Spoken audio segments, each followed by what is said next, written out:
আর ছাগল এসে আমার এত বড় ক্ষতি করে দেবে এটা আমি ভাবিনি। কিছু খারাপের পেছনেও জানো তো কিছু ভালো জিনিস থাকে, তাই বুঝতে পারছিলাম না প্রথমে ভালো খবরটা দেবো না খারাপ খবরটা।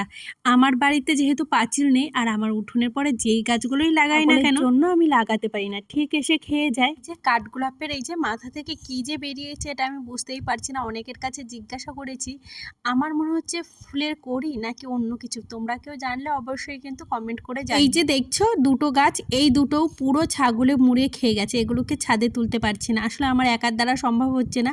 আর ওই যে দেখছে গাছটায় নতুন গাছে কড়ি এলে ভীষণ ভালো লাগে। আর আমাদের উঠোনে বেশ কিছু পুঁইশাক গাছ হয়েছে যেগুলো কিন্তু আমি লাগাইনি, ওরা এমনি এমনিই হয়েছে। তাই ভাবলাম চলো এদেরকে আর ফেলে রাখবো কেন, এদেরকেও ছাদে নিয়ে লাগিয়ে ফেলি। আমার হাজবেন্ড ভীষণ পুঁইশাক খেতে ভালোবাসে, আর যখন তখন সবসময় তো পুঁইশাক পাওয়াও যায় না।